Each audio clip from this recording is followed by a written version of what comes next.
Hello everyone, welcome back to this channel. In this video, we will solve question number 13 of exercise 5.1 class 6. Represent the following fraction on the number line. अब fractions given है इस question में and उनको हम number line पे present करेंगे. तो पहले हम एक ऐसे number line draw कर लेते हैं. अब number line है तो दोनों साइड पे arrows ज़रूर लगेंगे. So number line पे हम सबसे पहले क्या करेंगे? Point 0 मार्क कर लेंगे. ओके, इसको मैं रिप्रेजेंट कर देती हूँ कैपिटल ए के साथ. सो नंबर लाइन पे आप पॉइंट्स को किसी भी कैपिटल लेटर के साथ रिप्रेजेंट कर सकते हो. ओके, नेक्स्ट अब फ्रैक्शन क्या दी हुई है? 2/5. 2/5 फ्रैक्शन का क्या मतलब होता है कि हमारे पास ऐसे 5 इक्वल पार्ट्स हैं.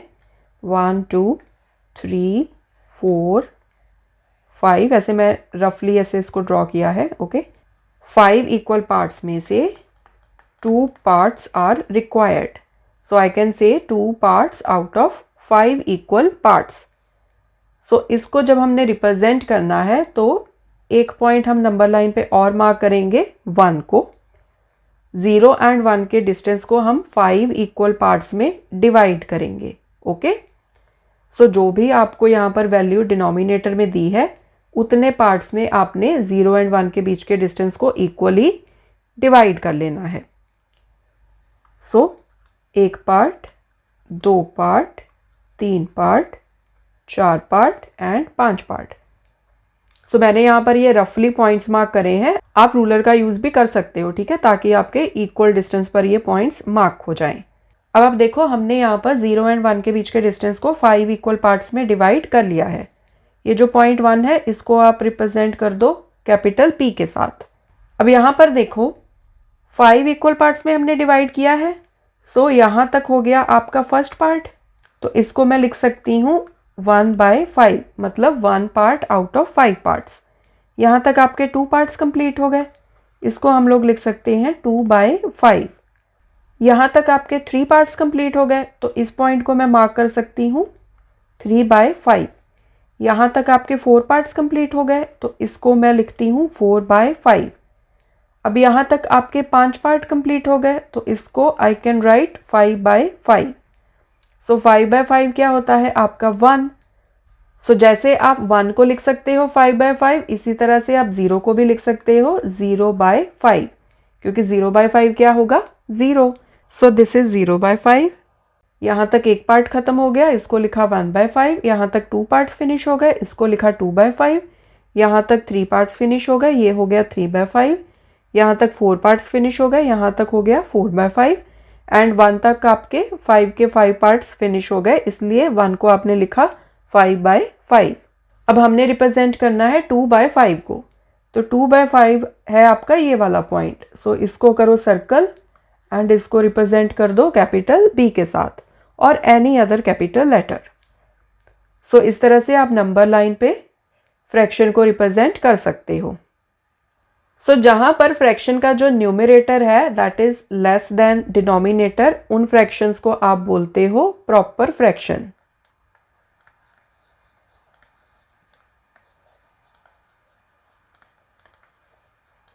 सो टाइप ऑफ फ्रैक्शंस आप इसी चैप्टर में आगे जाके पढ़ोगे. सो जहां पर आपका न्यूमरेटर लेस देन डिनोमिनेटर है उसको बोलते हो आप प्रॉपर फ्रैक्शन. ओके, सो ऐसी फ्रैक्शंस को जब आपने रिप्रेजेंट करना है नंबर लाइन पे, फ्रैक्शन यहाँ पर पॉजिटिव है, ठीक है, कुछ भी नेगेटिव नहीं है यहाँ पर. तो उसके लिए आप क्या करोगे? 0 एंड 1 के बीच का जो डिस्टेंस है ना उसको उतने इक्वल पार्ट्स में डिवाइड कर दोगे जो वैल्यू आपको यहाँ डिनोमिनेटर में गिवन है. यहाँ पर 5 गिवन है डिनोमिनेटर में, सो हमने 0 एंड 1 के डिस्टेंस को 5 इक्वल पार्ट्स में डिवाइड कर दिया. फिर उसमें से जितने पार्ट्स आपके न्यूमरेटर में गिवन है, जैसे इस केस में 2 गिवन है, सो जहाँ पर आपके 2 पार्ट्स फिनिश हुए उस पॉइंट को आपने मार्क कर देना है. सो इस तरह से आप फ्रैक्शन को रिप्रेजेंट कर सकते हो. सो आपने जैसे नंबर लाइन पे 2/5 को रिप्रेजेंट किया है B के साथ, आप यहाँ पर नीचे ऐसे लिख भी सकते हो दैट B रिप्रेजेंट्स 2/5. और एरो की जगह पर आप ऐसे लिख दो रिप्रेजेंट्स, B रिप्रेजेंट्स 2/5. सो किसी भी वे में आप ऐसे इसको लिख सकते हो. पार्ट 2 में गिवन फ्रैक्शन है 5/7। अब अगेन यहाँ पर भी numerator is less than denominator. 5 is less than 7. So therefore this is also a proper fraction.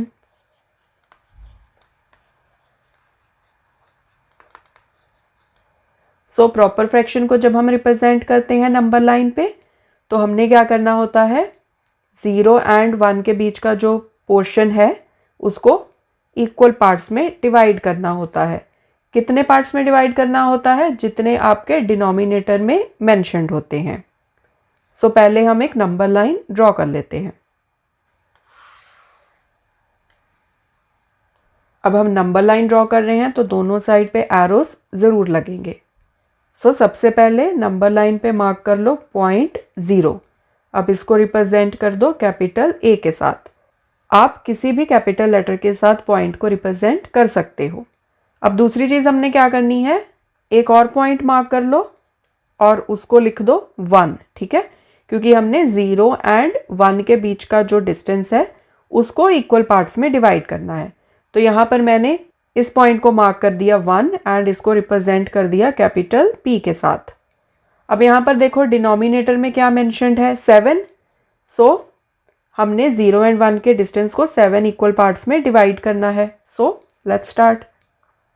1 part, 2 part, 3 part, 4 part, 5 part, 6 and 7 part. Okay, so we have divided this distance into 7 equal portions. So अब हम parts को mark कर लेते हैं। यहाँ तक 1 part complete हुआ तो this is 1/7, 1 part out of 7 parts. यहाँ तक 2 पार्ट्स कंप्लीट हो गए, सो दिस इज 2/7। यहाँ तक 3 पार्ट्स कंप्लीट हो गए, सो दिस इज 3/7। यहाँ तक 4 पार्ट्स कंप्लीट हो गए, सो दिस इज 4/7। यहाँ तक 5 पार्ट्स कंप्लीट हो गए, सो दिस इज 5/7। यहाँ तक 6 पार्ट्स कंप्लीट हो गए, सो दिस इज 6/7। अब नेक्स्ट पॉइंट क्या है, 1। सो 1 तक आपके हो जाते हैं 7 इक्वल पार्ट्स, तो इसीलिए हम 1 को 7/7 भी रिप्रेजेंट करते हैं। ओके, सो 7/7 क्या होता है आपका, 1 होता है, ठीक है। सिमिलरली आप 0 को भी रिप्रेजेंट कर सकते हो as 0/7। So 0/7 is equal to 0, 7/7 is equal to 1। अब आपने नंबर लाइन पे रिप्रेजेंट करना है 5/7 को, मतलब जहाँ पर आपके 5 पार्ट्स फिनिश होते हैं। सो यहाँ पर आपके 5 पार्ट्स फिनिश होते हैं। सो इस पॉइंट को आप सर्कल कर दो एंड इसको रिप्रेजेंट कर दो किसी भी कैपिटल लेटर के साथ। तो मैंने इसको रिप्रेजेंट कर दिया है कैपिटल B के साथ।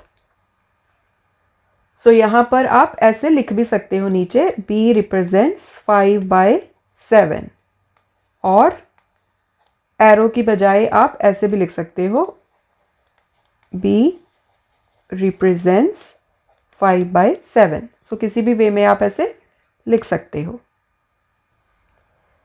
नेक्स्ट पार्ट में आपने 3 फ्रैक्शंस को रिप्रेजेंट करना है, 3/5, 5/10, 1/10। अब देखो यहाँ पर तीनों ही फ्रैक्शंस प्रॉपर फ्रैक्शंस हैं, मतलब तीनों फ्रैक्शंस में जो न्यूमरेटर है that is less than denominator. Numerator is less than denominator. So 3 is less than 10, 5 is less than 10, 1 is also less than 10. सो इसका मतलब है कि हमने इन फ्रैक्शंस को रिप्रेजेंट करना है 0 and 1 के बीच के डिस्टेंस को इक्वल पार्ट्स में डिवाइड करके। नेक्स्ट थिंग आप देखो कि तीनों ही फ्रैक्शंस में डिनोमिनेटर में 10 मेंशन्ड है, मतलब इन तीनों फ्रैक्शंस को नंबर लाइन पे रिप्रेजेंट करने के लिए हमने 0 and 1 के बीच के डिस्टेंस को 10 इक्वल पार्ट्स में डिवाइड करना है। Okay, so let's start. So पहले हम एक नंबर लाइन ड्रॉ कर लेते हैं ऐसे। अब नंबर लाइन है तो दोनों साइड पे एरो ज़रूर लगाने हैं।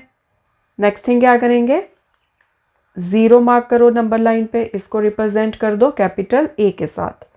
दूसरी चीज़ आपने क्या करनी है, 1 को मार्क करना है नंबर लाइन पे, इसको रिप्रेजेंट कर दो कैपिटल P के साथ।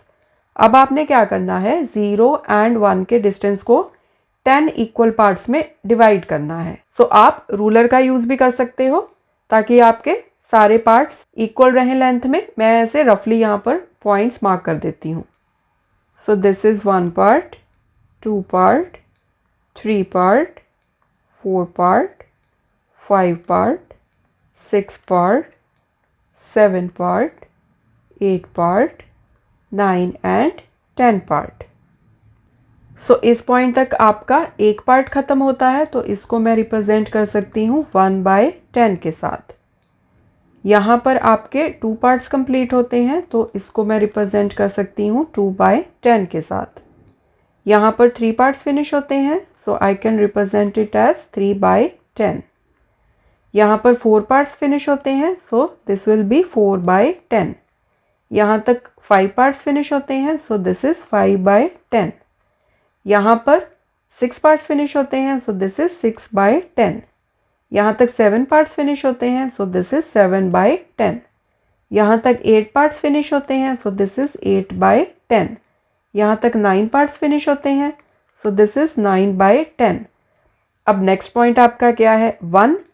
सो 1 तक आपके टोटल 10 पार्ट्स फिनिश होते हैं, सो इसलिए आप इसको रिप्रेजेंट कर सकते हो 10/10 which is equal to 1।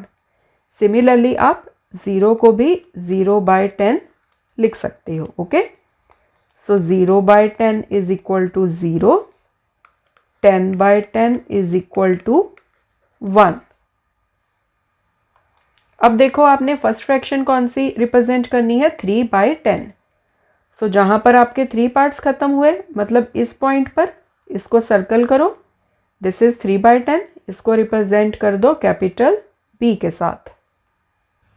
Next fraction है 5/10, 5/10 है यहाँ पर, इसको सर्कल कर दो, रिप्रेजेंट कर दो कैपिटल C के साथ। नेक्स्ट है 1/10, 1/10 आपका यहाँ पर है, इसको सर्कल कर दो, इसको रिप्रेजेंट कर दो कैपिटल D के साथ। सो आप ऐसे लिख भी सकते हो यहाँ पर that D represents 1/10, B represents 3/10, C represents 5/10। ऐसे एरो लगा दो या आप ऐसे लिख लो C रिप्रेजेंट्स, ठीक है, आप किसी भी वे में लिख सकते हो। ओके, फोर्थ पार्ट में 3 फ्रैक्शंस गिवन है, 3/8, 5/8 एंड 7/8। अब तीनों फ्रैक्शंस में आप देखो numerator is less than denominator. 3 is less than 8, 5 is less than 8, 7 is also less than 8। मतलब ये तीनों फ्रैक्शंस हैं प्रॉपर फ्रैक्शंस।